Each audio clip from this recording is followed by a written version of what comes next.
ভালো একটা রেস্টুরেন্টের ভিসা আছে, ভালো একটা কোম্পানির ভিসা আছে, ভালো একটা কফি শপের ভিসা আছে। সৌদি আরবে বর্তমানে হাজারো লোক আছে যে কফি শপের কথা বইলা সৌদি আরব নিয়ে আসে, লাস্ট মুহূর্তে ওনার কফি শপে কাজ দিতে পারে না। এই ধরনের ভিসাও কিন্তু বাংলাদেশে অ্যাভেলেবল যায়। মানে শতকরা 20 জন লোকে কফি শপের ডিউটি পায়, আর 80 জন লোকই লুট আনলুট বিভিন্ন ধরনের সাপ্লাই কোম্পানিতে কাজ করে। ভাই বর্তমান যারা এই সৌদি আরব আসবেন, কফি শপের কথা বলুক বা রেস্টুরেন্টের কথা বলুক কি যে কোনো একটা ভালো কোম্পানির কথা বলুক, যে বলে যদি না সৌদি আরবে বর্তমানে আরামকো কোম্পানির থেকে লোক আনতেছে, বাংলাদেশ থেকে আরামকো কোম্পানির লোক আনতেছে, দালালে আপনাকে এই কথাটা অবশ্যই বলতে পারে। মানে এই কথাটা শুনে যদি আপনি আসেন তাহলে অবশ্যই আপনার ভাবতে হবে সৌদি আরবের মধ্যে সবচাইতে নাম্বার 1 কোম্পানি হচ্ছে আরামকো কোম্পানি। মানে এই আরামকো কোম্পানি বাংলাদেশ থেকে কেমনে লোক আনে। আর এইরকমভাবেই মানে বাংলাদেশে যারা দালাল আছে বর্তমান ওনারা প্রতারণা করতেছে, যে বর্তমান কি ভালো একটা আবাসিক হোটেলের কাজের ভিসা আছে। মানে এই সব কথাগুলা বইলা আপনার কাছ থেকে পাসপোর্টটা নিয়ে ফসলাইয়া যদি ওই ভিসার দাম ঠিক আছে 4 লক্ষ টাকা থাকে, আপনার কাছ থেকে 7 লক্ষ 8 লক্ষ টাকা নিতেছে।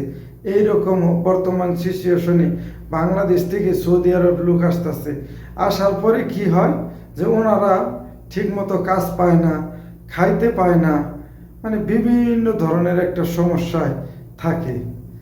মানে আপনারা যারাই আসবেন নতুন করে বর্তমানে সৌদি আরবে আসার আগে 100% ভাইবা নেবেন যে যদি কোনো আপনার আত্মীয় স্বজন থাকে, তার কাছে হয়তো বা কোনো বন্ধু বান্ধব থাকে, তার কাছে জিজ্ঞাসা করবেন যে সর্বপ্রথম ভাই আমি সৌদি আরব যাইতেছি, আমার দালালে বলছে যে কফি শপের কাজ কি আরামকো কোম্পানির কাজ, আলমারাই কোম্পানির কাজ, মানে বিভিন্ন ধরনের ভালো ভালো কোম্পানির নাম নিয়ে যে আপনার কাছ থেকে পাসপোর্টটা নেয়।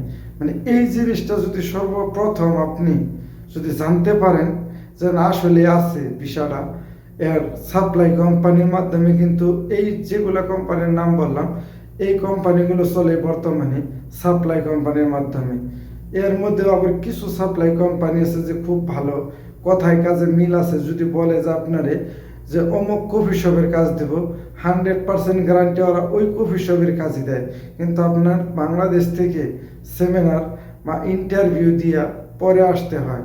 যদি কোনো ইন্টারভিউ ছাড়া কোনো রেস্টুরেন্ট বলেন, কোনো কফি শপ বলেন, কোনো ভালো কোম্পানির কথা বলেন, ঠিক আছে, যদি আপনাকে দালাল বলে যে ইন্টারভিউ ছাড়া লোক নিতেছে, আমি 100% বলবো যে আপনি সৌদি আরব আসার পরে কোনো কাজই পাবেন না।